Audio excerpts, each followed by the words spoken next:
Hello everyone, my name is Shubs, and the point of this video is to share with you my personal experience of switching from console to PC shooters, and to give you advice if you decide to attempt the switch yourself. I started playing my first PC shooter, Overwatch, when it was released last year. I placed Platinum the first competitive season and finished in Top 500 that very same season. I've also reached Top 500 in Season 2, 3, and 4, and I will keep the Widow headshot only gameplay on in the background to prove my worth.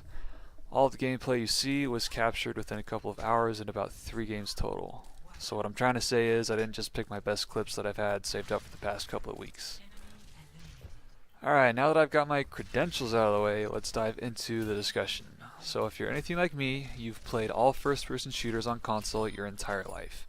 Maybe you started playing Halo on the original Xbox, and then you moved on to COD on the 360, and after that you dabbled in some other shooters, something along those lines, give or take. In fact, even the very thought of playing a first-person shooter on PC as opposed to console probably makes you want to vomit. This is exactly how I felt before I tried playing Overwatch on PC.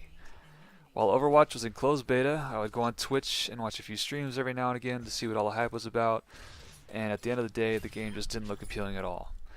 And I didn't make the connection until a little later down the road, but the reason it all looked unappealing to me personally was because since it was in closed beta, 90% of the top streamers were all just popular streamers that didn't really have an FPS background, and to be quite honest, they sucked at the game.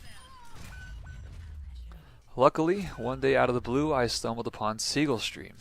If you don't know who Seagull is, which I doubt, he was basically the flagship streamer of Overwatch in its beginning days on Twitch. He is an incredibly skilled PC player. After watching him stream for an hour or two, I was instantly convinced as to why you'd want to play an FPS game on PC. He consistently shit on everyone he played against, game after game, through raw skill and precise aiming. And before I say this next statement, please try your best to not get offended, and remember that I am saying this as a former console FPS player of 15 years, alright? Okay, so here's a statement. Top tier controller players cannot compete against top tier mouse and keyboard players. I'm not saying console players have less game sense than PC players. I'm not saying console players are unintelligent, pathetic, worthless compared to PC players, or anything like that. What I am saying is that when it comes down to it, you cannot aim and move as precisely on console as compared to PC, which, fortunately or unfortunately, depending on how you look at it, is the majority of what you're doing in a first-person shooter. After saying that, hopefully you still want to watch the rest of the video and you didn't instantly thumbs it down and say "fuck you" in the comments and close the window. And some people might actually do that, and it's hilarious to me, so that's why I'm laughing. But anyway, moving on, I want to talk about 2 things that will make the transition easier for you. First is mentality, and as we've already discussed, you've most likely been playing console shooters your entire life, and you know exactly how to manipulate that controller to do whatever you want it to do, whenever you want to do it without any hesitation. And that's great and all, but the thing with mouse and keyboard is that instead of using your thumbs, now you're going to be using your ring, middle, and index finger to move and aim. So go ahead and forget about all that muscle memory that you've built up in your lifetime, and trust me, I know how much it sucks. When I first started playing Overwatch, I had to literally stop and think for a split second about pressing the S key to move backwards. My brain was so confused that it now had to use my middle finger to move backwards instead of pulling back with my thumb. And here's what's going to happen at some point. Sometime down the road, you're going to try and play a PC shooter on PC with a mouse and keyboard, and you're going to realize after the first game just how garbage you are, and you will have this thought pop into your head, which is, plug in your controller to your PC.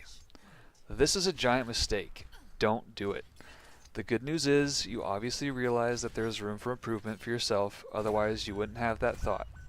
Not very many people enjoy sucking at a game, so your first reaction of going back to what you're comfortable with is not unusual at all. You have to resist the temptation and fight the urge to gimp yourself. The more you give in, the longer it will take to improve. And when it comes down to it, the only way to train muscle memory is to put in as many hours as you can on a daily basis. After you've accepted that you have to use the mouse and keyboard all the time, you can start focusing on improving your mistakes as a player. Look back at your deaths in game and ask yourself why you died. Were you out of position? Did you not get that easy kill from behind because you still suck at aiming? Stuff like that.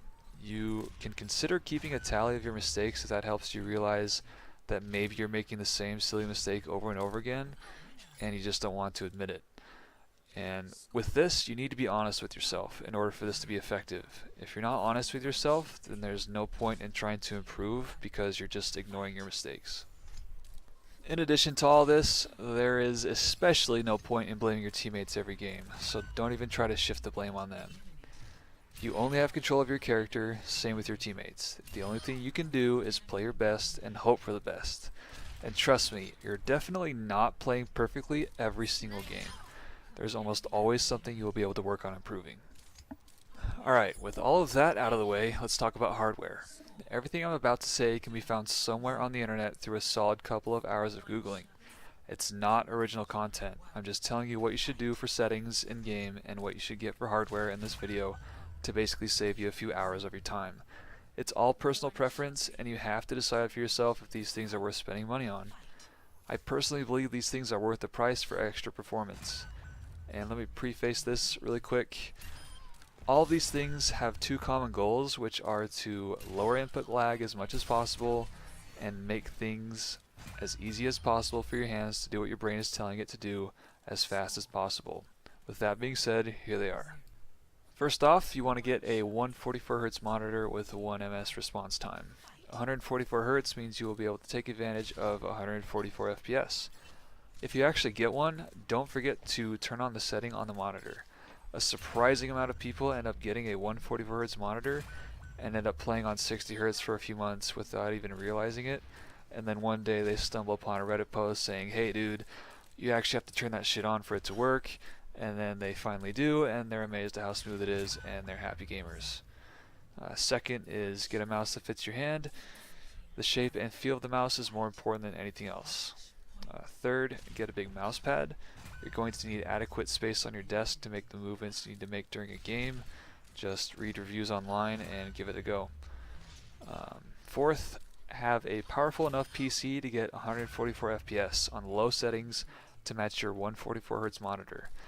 Notice how I said 144 FPS on low settings. You don't need to play on Ultra at 144 FPS because that's going to cost a lot more money, and I'm assuming you want the biggest bang for your buck. So just lower your settings and reach those frames that way. If you care more about 4K 60 FPS than 1080p 144 FPS as a competitive player, you're definitely doing it wrong. And let's see, fifth, always play on an Ethernet connection. That kind of goes without saying. Ethernet is always better than wireless. As far as in-game settings go, always play on full screen. Borderless window and windowed mode usually contain more input lag, so avoid those.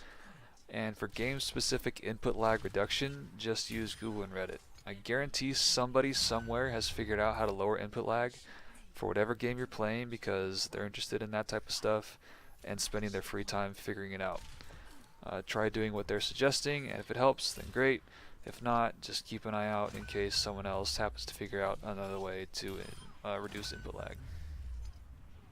For sensitivity, you just want to try a bunch of different settings and pick the one you think you like the most and stick with it.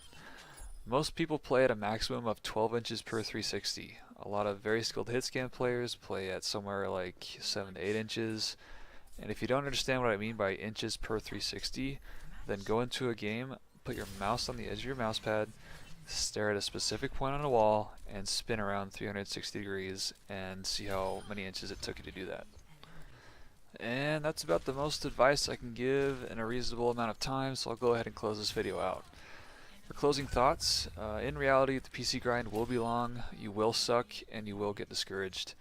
Your biggest enemy is quitting because it's so easy to pick up that controller and go back to what you're used to. Just keep in mind that the more time and effort you put into using a mouse and keyboard, the better you'll become. Try to stay positive in addition to everything else already mentioned, and you should see improvements pretty quick depending on how much time you're able to put into the game. On a side note, I will be streaming the Destiny 2 PC beta as much as I can if you're interested in seeing me learn how to play it. I played Destiny 1 back in the day but ended up stopping after a few months and never really got back into it for whatever reason. My favorite game mode of all time is Search and Destroy from COD, which is basically what I'm playing with this little gameplay in the background, and from what I hear is what Countdown will be in Destiny 2. So I'm super excited to try it out. If you have any questions, let me know, and thanks for watching.